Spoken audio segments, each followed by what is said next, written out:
Hey guys, welcome back to another day of Kids Church. I'm Mr. Josh. And I'm Miss Bree. And today we're going to start off by doing some dance moves to this really fun song. So get up off your couches and get ready to dance.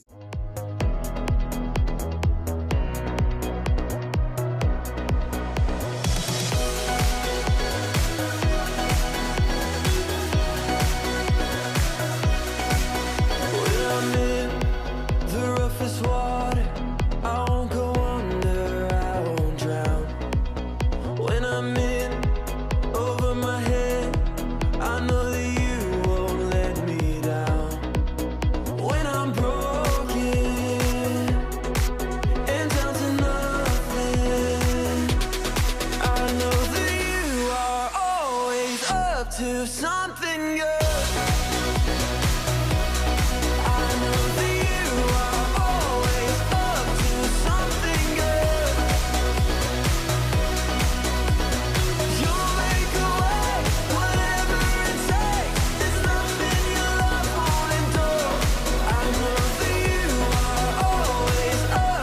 Something good.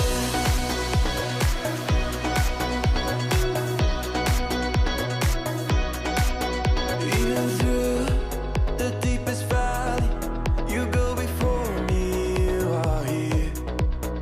For I know you'll never leave me, your love surrounds me, I won't fear. When I'm broken and down to nothing, I know that you are always up to something good.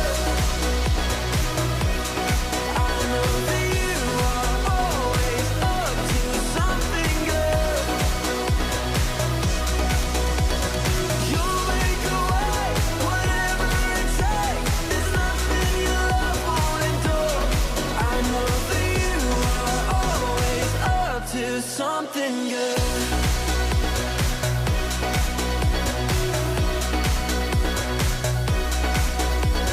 Through the darkest night, you are on my side. You were always faithful. Through my fear and doubt, you will lead me out. You were always able. Through the darkest night, you are on my side. You were always faithful. Through my fear and doubt, you will lead me out. I know that you are always up to something good. I know that you are always up to something good. You'll make a way, whatever it takes. There's nothing your love won't endure. I know that you are always up to something good. You'll make a way, whatever it takes. There's nothing your love won't endure. I know that you are always up to something good.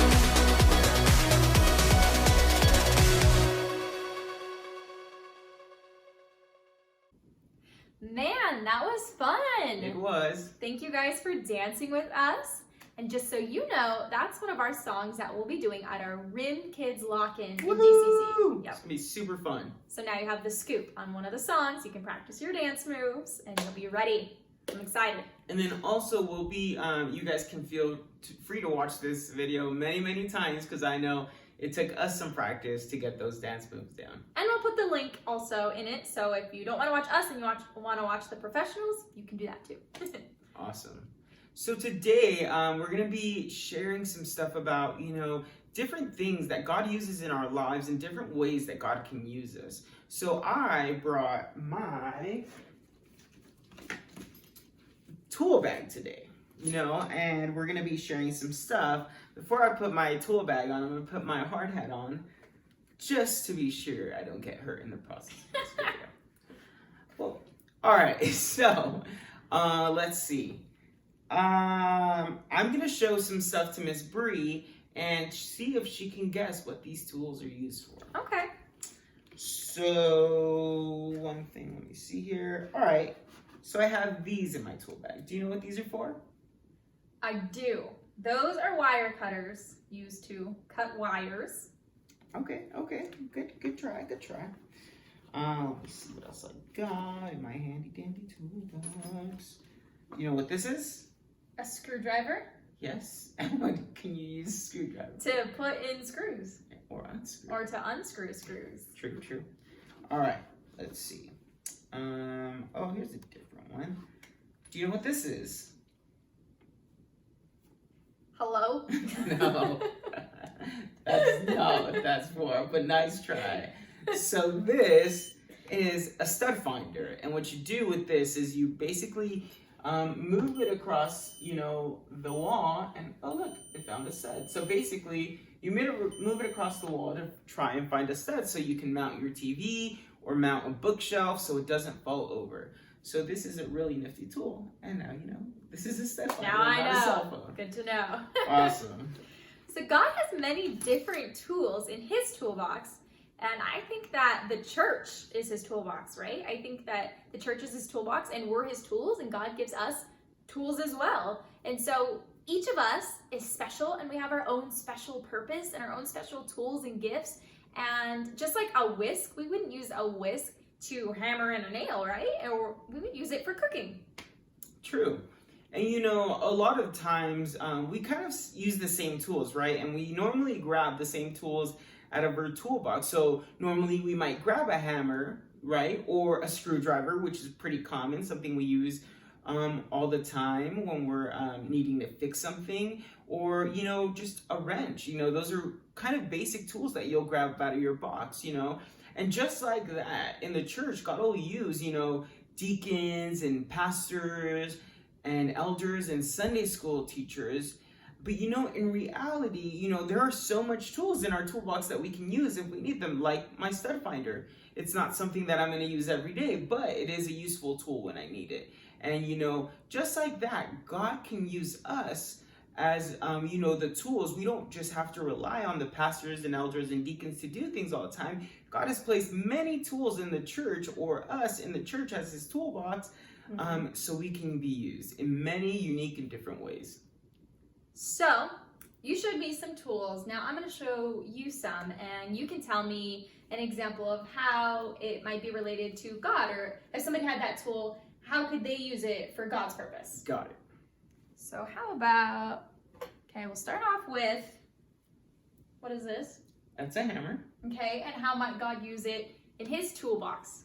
Well, like I said, hammers, you can use them for a lot of different things. And, it's one of the most common tools. So a lot of people know how to use a hammer. And if you know how to use a hammer, I think God can use it. For example, if he sends you on a missions trip, I believe that God can help use you by building houses for those that need houses to be built. I believe that, if maybe you want to build a barn to keep your, different animals in, and people need a barn, you can use a hammer to build that, and you can use that to share God's love with different people.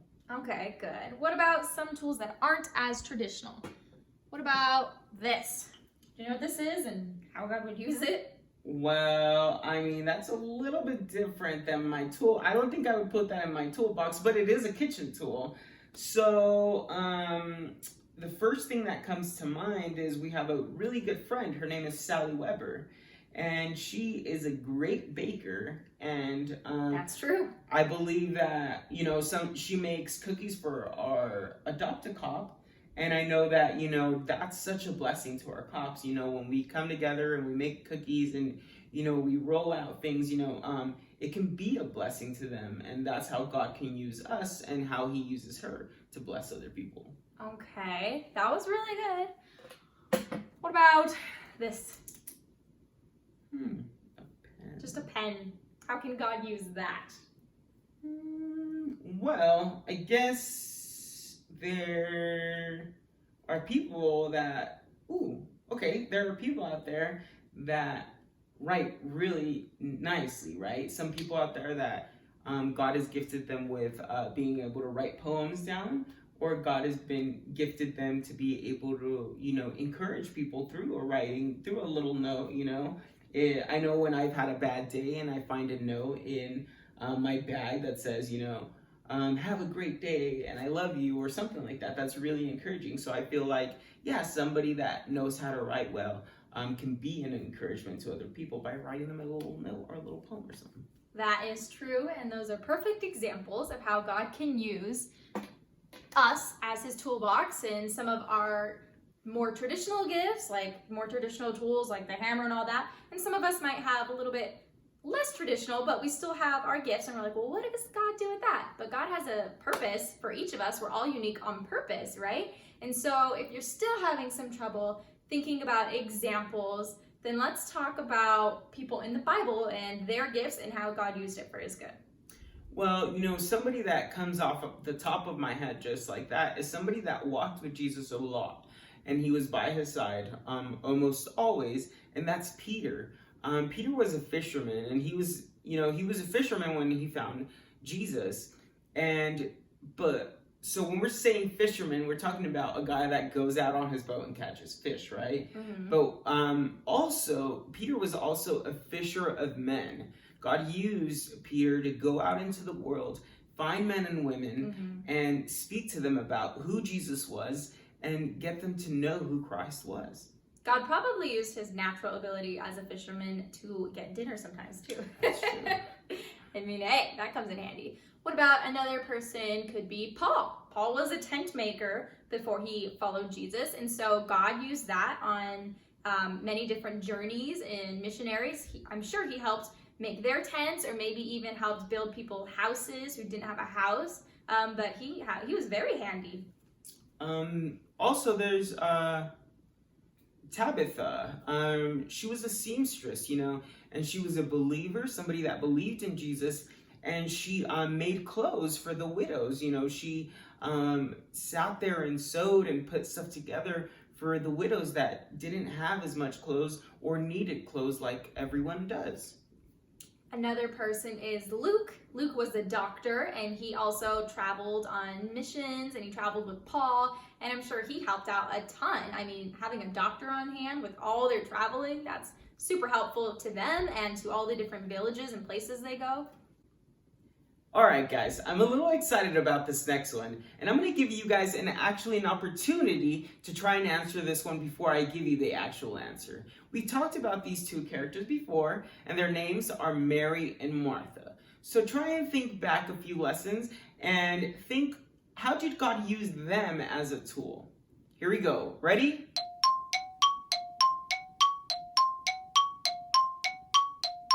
All right, so that's 5 seconds.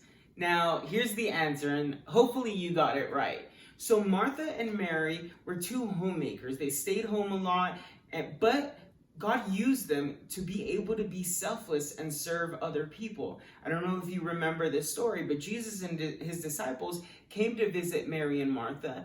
And, I believe it was Mary that was kind of scrambling around to try and find a way to serve Jesus, right? And they both, I know in that story, Martha was just chilling with Jesus, which was great too. But when people came over, both of them were really used to hosting, taking them in, feeding them, and giving them water. So that was a great tool that God gave them, was being able to serve other people. Mm-hmm. Another person we could list is Barnabas. He might not have had strong hands to go build a tent or been a fisherman or this or that, but Barnabas used what he did have. He was an encourager. He stood up in defense of Paul. He went on missionaries and just really encouraged the people preaching and encouraged the people who were getting preached to, and he was just there being a light. It's true. And those are all really great examples of how God can use people, mostly to worship him and to for him. So these are all great examples of people that God used and tools and gifts that God used for him, But I know there's one really important tool that God gives us to put in our toolbox that we can carry around, every day of our lives. And this very important tool is the Bible. The Bible? The Bible. So without the Bible, we wouldn't know how to live or what to do or how to do it. I mean, right? So think of the Bible as this tool, and think of it as a map or a survival guide. It helps guide us and keeps us out of harm's way and on the right path. It has tips on how to make our journey easier and show us beautiful spots along the way that we can stop. I mean, it's just there to guide us through life. You know, and God wants the best for each and every one of us. And what is the best? It's, you know, Him. He's the best for our lives. So that's what God wants for us. He loves us so much that He wants us to spend eternity with Him in heaven. He wants us to get there. So He gave us the Bible as a tool to navigate our lives so one day we can eventually be in heaven with Him forever. So our verse today is 1 Corinthians 12, 4 through 7. So we'll say it together and then we'll say it all together. Okay? Alrighty, so here we go. 1, 2, 3. 1 Corinthians 12, 4 through 7. There are different kinds of gifts, but the same Spirit. There are different kinds of service, but the same Lord. There are different kinds of working, but the same God works all of them in all men. Kind of a tongue twister. Yeah. So now we'll say it together. All right. All together. Let's do it. Count of 3. Go ahead. 1, 2, 3. 1 Corinthians 12, 4 through 7. There are different kinds of gifts, but the same Spirit. There are different kinds of service, but the same Lord. There are different kinds of working, but the same God works all of them in all men. Awesome, guys. So here's some things for us to think about this week. What are some gifts or tools that God has given us to keep in our daily tool bag? Have you started using them for God's purpose yet? And are there any gifts, you know, that you currently don't have that you want to ask God to give you? Are there some things in your life that you really want so you can serve God that you want to ask God for? So with all that being said, guys, just know, I say this all the time to you guys. It doesn't matter if you're young or you're a little bit older. You know, God still has a plan and a purpose for you. He's called you to be, you know, a tool in His great kingdom or in His great plan. So for one, you can serve Him and love Him. And two, you can serve and love others. So always remember, guys, you guys are precious, you guys are valuable, and you guys have something unique. And you guys are a unique tool, if you will, that nobody else can replace. So we're really happy to see you guys one more time. We'll see each other next week. God bless you guys. Bye. Bye.